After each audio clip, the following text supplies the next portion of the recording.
Bonjour, hello, bienvenue dans ce nouveau tuto consacré au VBA et plus particulièrement à la mise en œuvre de formulaires de saisie.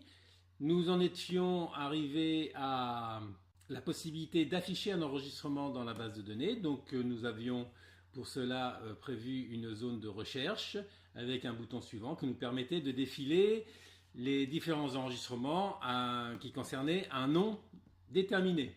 Nous allons peaufiner cette possibilité de recherche en utilisant d'autres contrôles de formulaire. Et l'idée maintenant, ce sera de faire une recherche par le numéro d'abonnement. Un abonné vient nous voir et on a besoin d'accéder à sa fiche. Donc plutôt que de lui demander son nom, la première des choses, on lui demandera son numéro. Et s'il a son numéro, on est sûr d'aboutir directement sur sa fiche à lui et non pas sur la fiche éventuellement d'un homonyme.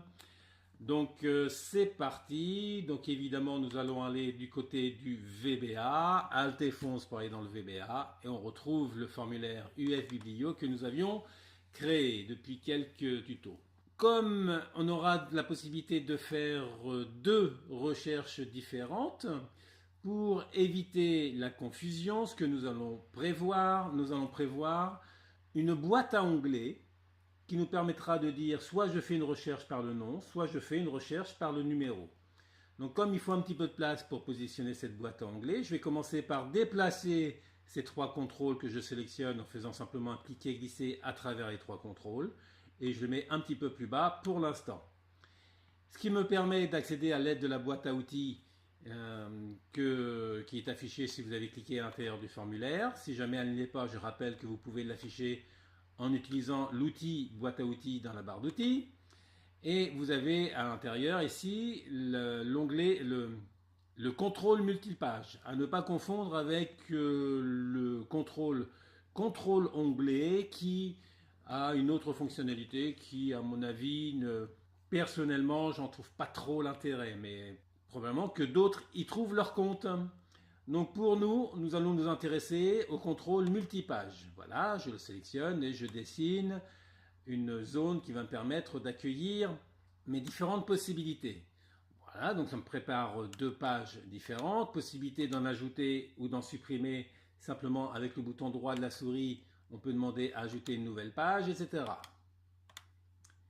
Et de la même façon pour supprimer des pages.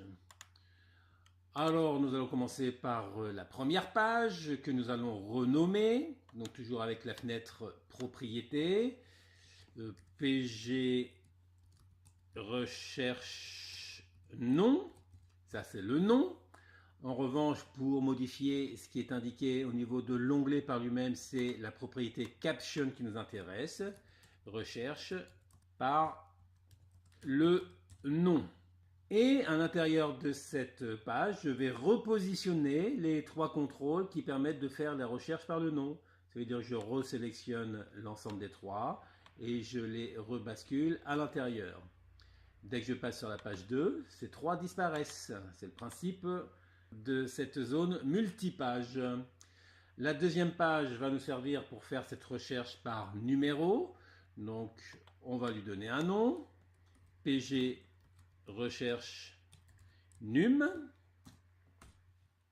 et le caption recherche par numéro. Voilà pour la disposition de cette multipage. Ensuite, donc, nous allons recliquer à l'intérieur du formulaire pour voir apparaître la boîte à outils. Et dans un premier temps, donc, comme il s'agit de faire une recherche par numéro, ce sont donc des nombres qui vont nous intéresser. Et pour générer des nombres, nous allons pouvoir utiliser deux contrôles qui sont ici. Il y a un premier contrôle barre de défilement et un second contrôle toupie. Commençons par le second, toupie. Voilà, que je vais dessiner quelque part ici. Donc vous avez certainement déjà rencontré ce genre de contrôle au cours de vos navigations dans différents programmes. Ça permet simplement, en cliquant sur les flèches en haut et en bas, d'incrémenter en quelque sorte un compteur. Les propriétés de cette toupie, eh bien déjà, on va le renommer bien sûr. Comme en anglais, ça s'appelle spin button. Donc je vais me rester avec SP, B majuscule, recherche. Il n'y a pas de caption évidemment sur cette toupie puisque c'est juste un contrôle, on va dire, indépendant. C'est le code VBA qui le rendra dépendant d'autres fonctionnalités. En revanche, vous avez la notion de valeur minimum, valeur maximale et la notion de small change, c'est-à-dire de combien on avance quand on clique sur les flèches. Dans la mesure où les numéros évoluent de 1 à 1, le small change on va le laisser à 1. Au niveau du valeur mini, il faut regarder nous à combien on avait commencé nos enregistrements ici. Donc là, ici, il se trouve que c'était 0 lorsqu'on avait démarré la première fois cette base de données. Donc on va laisser à 0. Et en revanche, au niveau du maxi, le maxi est susceptible d'évoluer puisque à chaque fois que nous allons créer un nouvel enregistrement, le numéro ici va s'incrémenter. Ça veut dire que la valeur maxi va évoluer au cours de l'utilisation du programme. Ça veut dire qu'il va falloir la gérer à l'aide du code VBA. Je retourne dans le formulaire. Maintenant, le contrôle en lui-même, c'est intéressant, mais encore faut-il arriver à visualiser ce qu'il contient comme nombre. Et pour cela, nous allons prévoir, donc je reclique dans le formulaire pour avoir la boîte à outils, un intitulé, un label, étiquette que je vais positionner à côté. Voilà, et donc le label LB recherche num. Dans un premier temps, je vais lui mettre un caption à 0, puisque la première valeur du spin button c'est 0. Je lui mets la valeur qu'il aura à l'ouverture du formulaire. Maintenant, que faut-il faire? Il faut que à chaque fois que l'on modifie la valeur du spin button, que le label ici soit modifié. Il s'agit donc d'un événement qui doit créer quelque chose de particulier derrière. Il s'agit donc de prévoir une procédure événementielle qui dit à chaque fois que je modifie la valeur du compteur, eh bien, le caption du label à côté doit se modifier. Procédure événementielle au niveau de la toupie. Je vais double-cliquer sur la toupie pour arriver dans la partie privée de la toupie, le spin button recherche. Il me dit bien que l'événement qui va créer le code à l'intérieur, c'est lorsqu'il y a une modification et non pas un autre événement de type, quand on sort ou quand la souris passe dessus ou ce genre de choses, enfin bref. Donc, à chaque fois qu'il y a une modification au niveau de la toupie, il faut quoi? Il faut simplement que mi, donc au niveau du formulaire, je rappelle qu'on l'interpelle en lui disant mi, moi formulaire, point lb recherche num, attention ne pas se tromper avec le lb recherche nom qu'on avait créé par ailleurs, point caption égale, tout simplement mi, point spb recherche. Voilà, si je fais un F5 pour lancer ça, F5, à chaque fois que j'incrémente le compteur, il modifie bien la valeur du label à côté. Quand je décrémente, évidemment, de la même façon. Voilà pour la première chose. Seconde chose, là, parce que le spin button, on avance de 1 à 1. Imaginez que vous ayez 1000 enregistrements. Pour arriver au millième, ça peut être un petit peu long.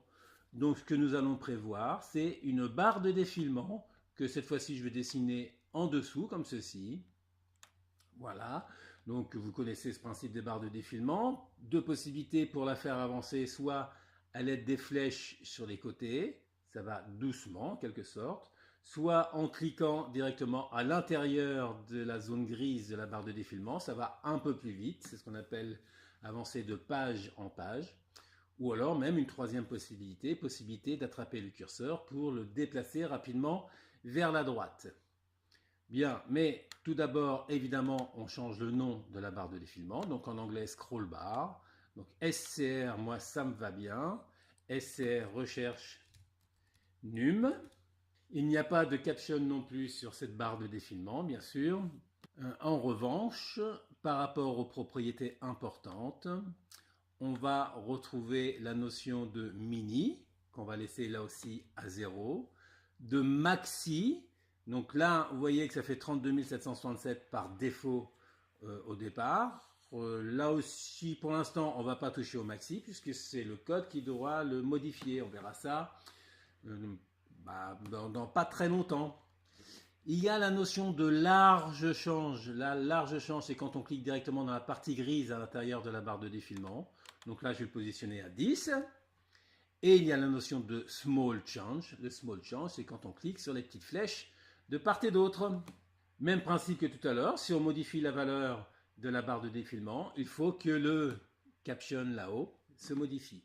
Je vais baisser ça un petit peu, voilà, histoire de disposer différemment ces contrôles-là. Donc double-clic sur la barre de défilement de façon à pouvoir accéder au code le concernant ou la concernant, puisque c'est une barre de défilement. Alors soit je refais le même principe que ce que j'avais fait ici, soit je pars du principe que à chaque fois que je modifie cette barre de défilement, pour que le caption se modifie, mais il suffit que le spin button se modifie de la même façon. Ça veut dire que je peux très bien lui dire ici mi.spin button recherche, sous-entendu point value si je ne précise pas. Hein, mais c'est pour ça que je ne vais pas préciser jusqu'à présent ici, parce que par défaut, la propriété qui affecte le spin button est la même chose pour le scroll bar, c'est la propriété value. On récupère la valeur si on ne précise pas. Égale mi.scr recherche num. Voilà, on dit balance la valeur de la barre de défilement à l'intérieur du spin button. Et le fait de modifier donc la valeur du spin button entraîne par induction l'exécution de cette macro privée. Donc ça fait un effet boule de neige. Eh bien vérifions déjà si cela fonctionne. D'abord un petit débugage pour vérifier qu'il n'y a pas d'erreur majeure, une sauvegarde. De temps en temps, hein, il faut penser à faire ça, sinon on risque de tout perdre. Un coup de F5 pour lancer le formulaire. Donc le spin button fonctionne. On ne voit pas avancer la barre de défilement ici parce que là je rappelle qu'on arrive à 32 767 et donc c'est un peu long. En revanche, quand je modifie, donc là on est à 40, en théorie le fait de cliquer ici on doit arriver à 41. Ah, il redémarre à 0, oui mais évidemment c'est dans l'autre sens qu'on est. Le fait d'avancer le spin button ici devrait nous faire avancer le scroll bar. Or là, on voit qu'il ne le fait pas avancer puisqu'il a redémarré à 0. Ça veut dire qu'il faut effectivement faire la manipulation dans les deux sens. En revanche, le fait de faire avancer le scroll bar fait avancer le spin button. Là, il ne redémarre pas à 0. Là, je suis à 33, à 35. Là, il redémarre là où il en était, 25, 26. Je suis à 27. Ici, il redémarre à 27, 28, 29, 30, etc. Ça veut dire que la manip, il faut la faire dans les deux sens. À savoir que je vais retourner dans le spin button ici. Quand on modifie le spin button change ici, il faut que la scroll bar change également. mi.scr scroll bar recherche num égale mi.spb recherche spb recherche. Voilà, on refait un petit test, F5, et cette fois-ci, vérifions. Là, j'arrive à 5. Il redémarre bien de 5 pour aller à 6, 7, 8, 9, 10, 11. Et là, il redémarre bien à 12. Ça veut dire que les deux sont liés. Ils stockent la même valeur. Maintenant, on va avoir un souci. Déjà, on voit qu'on atteint 20 alors qu'il n'y a que 15 enregistrements. Donc là, il faut gérer la valeur maxi. On en a parlé tout à l'heure. Deuxième problème auquel on va être confronté, c'est que la valeur maxi ici, nous l'avions laissée, je ne sais plus si c'était 100 ou 75, enfin bref, peu importe. Et ici, ça a été 32 000 et des brouettes. C'est-à-dire que si j'amène ça vers la droite, on se retrouve avec une impossibilité de définir une valeur. En l'occurrence, impossibilité de définir la valeur du spin button, puisqu'on dépasse la valeur maxi. Si je fais un débugage, on voit que le recherche ici, num, le scroll bar, il est à 22 355. Or, le maxi ici ne peut pas contenir cette valeur-là. Donc, il faut gérer les notions de valeur maxi pour éviter ce problème-là. À quel endroit, donc là j'arrête l'exécution de cela, à quel endroit on va gérer la valeur maxi? Il va y avoir deux cas où il faut modifier la valeur maxi des deux contrôles ici. Premier cas, c'est quand on ouvre le formulaire, à l'ouverture du formulaire. Et le deuxième cas, ce sera quand on créera un nouvel enregistrement. Donc allons-y pour le premier cas. Pour accéder à la partie privée du formulaire, on va double-cliquer directement à l'intérieur du formulaire. On avait déjà fait quelque chose ici, User Form Activate, qui disait simplement est-ce qu'on est en procédure de création d'enregistrement ou de modification d'enregistrement. Par rapport à cette valeur maxi, comme il y a besoin de l'exécuter à deux endroits différents dans le programme, je vais prévoir une macro à part, toujours dans la partie privée du formulaire UFBiblio, puisque ça ne concernera que ce formulaire-là. Donc allons-y pour une sub à part, mise à jour MAJ maxi, et ça me suffit comme nom de macro. C'est évidemment le VBA qui a écrit automatiquement les parenthèses et le nsub. Et à l'intérieur du sub, on va lui demander de positionner les valeurs maxi des deux contrôles qui nous intéressent. La valeur maxi est la même pour les deux contrôles. Il s'agira d'aller fouiller dans la base de données pour récupérer la valeur maxi qui se trouve dans la colonne numéro ici. Alors plutôt que d'aller fouiller deux fois de suite dans la base de données, on va utiliser évidemment une variable pour déterminer cette valeur maxi. La variable, soit je la déclare en haut du module avec les autres, on avait fait des dim à cet endroit-là, soit je la déclare en considérant qu'elle ne m'intéresse que dans cette macro-là, je la déclare directement à l'intérieur de la macro. Ça veut dire que si je déclare une variable à cet endroit-là, la variable ne sera valable qu'à l'intérieur de cette procédure-là. Je ne pourrai pas utiliser ce même nom de variable dans une autre procédure. Donc dim, il s'agit d'une variable qui peut être un nombre entier relativement long, L max, as long. Donc déclaration de variable, et ensuite directement L max égale. On sait que VBA ne reconnaît pas de fonction max directement en code en fonction VBA. Ça veut dire que pour déterminer un max, il faut utiliser la fonction max de la feuille de calcul.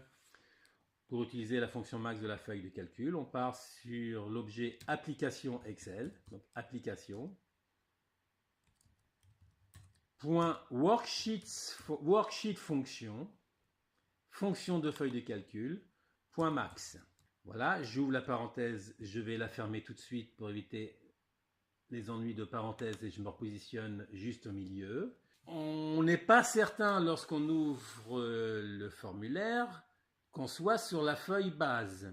Et je ne lui ai pas dit avant de faire cette instruction-là d'aller sur la feuille base. On n'a pas eu souvent l'occasion de parler de cela, mais là c'est l'occasion de le faire. On va pointer une plage de cellules sans être certain d'être sur la feuille base. Donc on va lui dire cible la feuille base sans la sélectionner, worksheets, entre parenthèses, entre guillemets, base, point, et là il faut cibler donc une plage. La plage en question, on ne va pas s'embêter, on va prendre la colonne entière de là où se trouve la cellule numéro, en imaginant que le numéro se déplace, même si ça pourrait entraîner d'autres conséquences dans d'autres parties du programme, mais là on va le cibler de cette façon-là.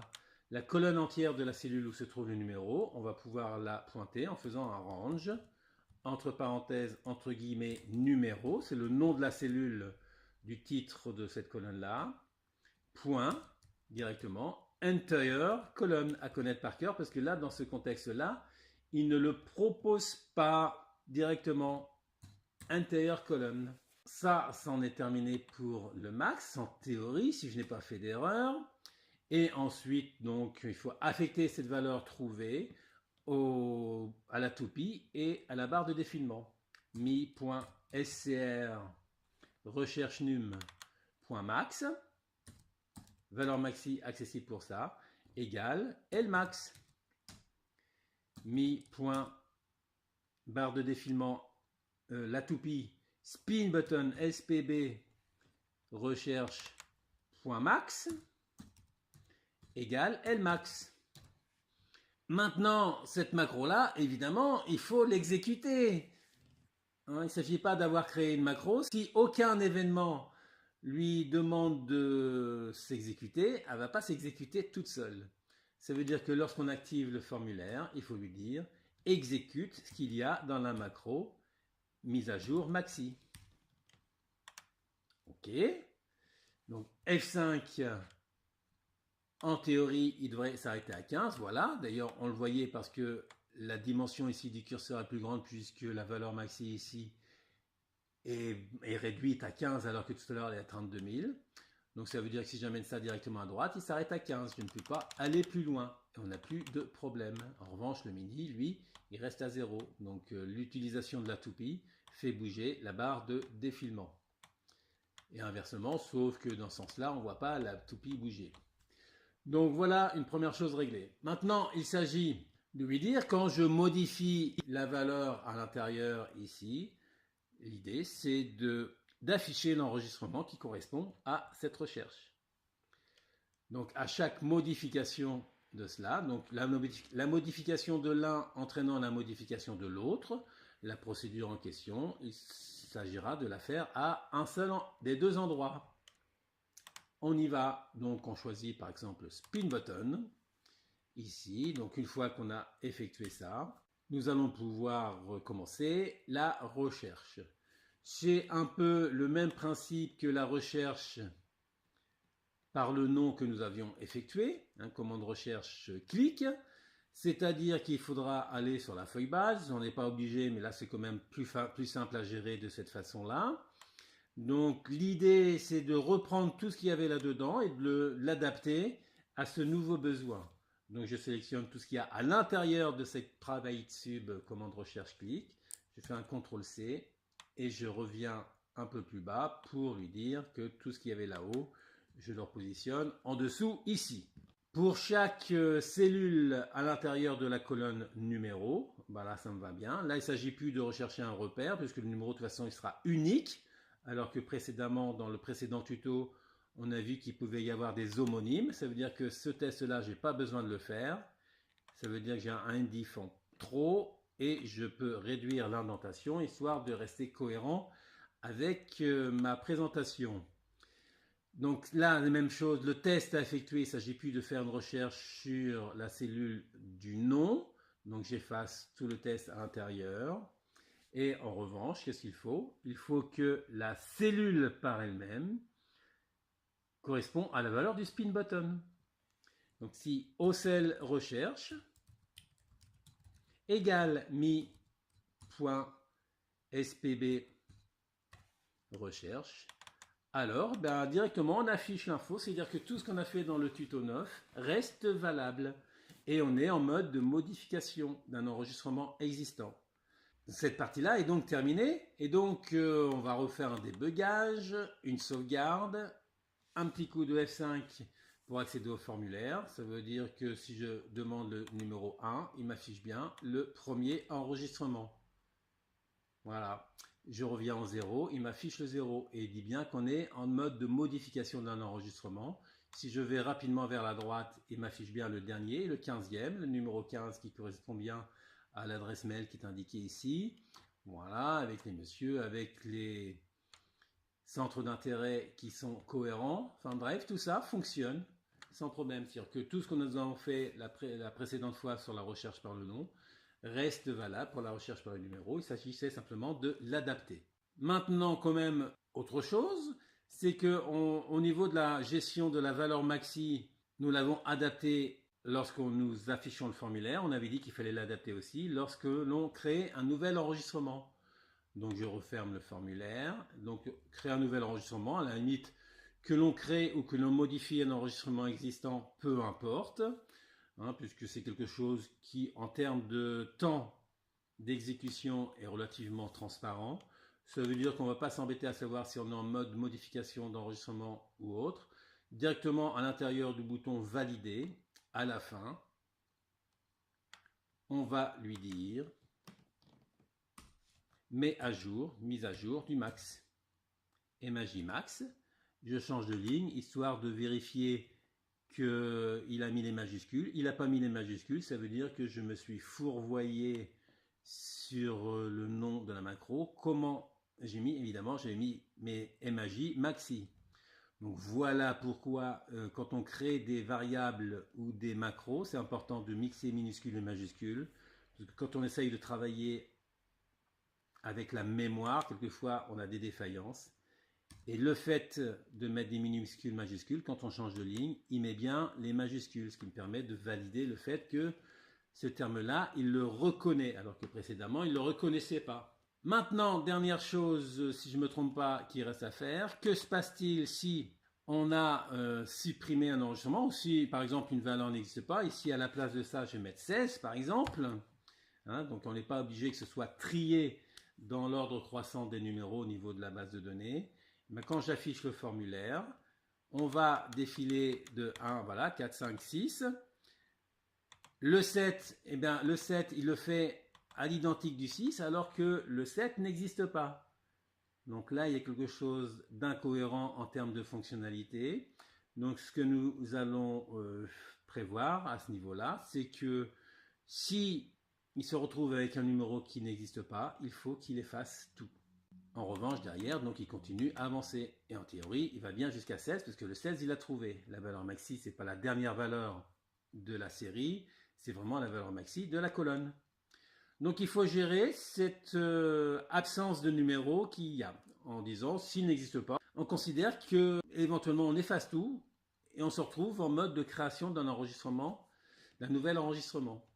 Donc on y va en retournant dans le formulaire, donc toujours au niveau du spin button. C'est à l'intérieur de la recherche qu'il faut trouver un système qui nous dit si le numéro sur lequel on est n'a pas été trouvé dedans, alors il faut tout effacer. Eh bien, pour faire ça, on est bien obligé de parcourir l'ensemble des cellules, et c'est une fois qu'on aura parcouru l'ensemble des cellules qu'on ira vérifier si le numéro a été trouvé. Donc pour faire ça, on est obligé de passer par l'intermédiaire d'une variable. Une variable que je vais positionner plutôt ici en haut de module, parce qu'on pourrait, c'est le genre de variable dont on pourrait avoir besoin à d'autres occasions. Donc dim.